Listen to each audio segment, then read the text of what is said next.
গত সপ্তাহে আপনারা জানেন খুলনা বিভাগের প্রোগ্রাম আমি দিয়েছিলাম যশোরে আদ্দিন ফাউন্ডেশনের উদ্যোগে।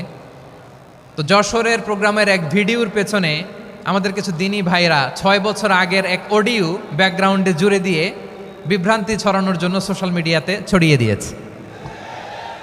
তো তাদের প্রতিও আমাদের কোনো রাগ নাই, ক্ষোভ নাই, তারা হয়তো দিনই তাকাদা থেকেই করেছে, কিন্তু তারা হয়তো বুঝতে পারে নাই এই যে রিসেন্ট আলোচনার ভিডিওর পেছনে 6 বছর আগের অডিও জুড়ে দেওয়া, এটাকে বাংলায় বলে প্রতারণা। কি বলে? প্রতারণা, ধোঁকাবাজি।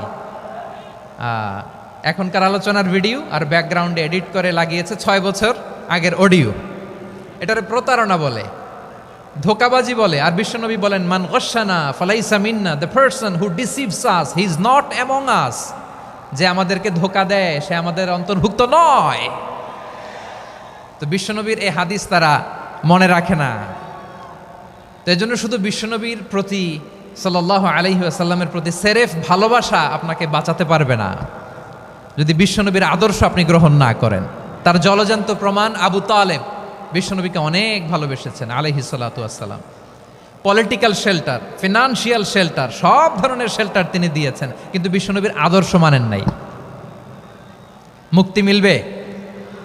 হ্যাঁ, আওয়াজ করে বলেন, আবু তালেবের কি মুক্তি মিলবে? তাহলে সেরেফ ভালোবাসা আপনাকে বাঁচাতে পারবে। ভালোবাসার পাশাপাশি বিশ্বনবীর আদর্শকে মেনে নেওয়ার দরকার আছে না নাই? তো যারা এই সমস্ত কাজ করেন আমাদের ভাইয়েরা, তাদের জন্য আল্লাহ তাআলার কাছে আমরা হেদায়েতের দোয়া করি।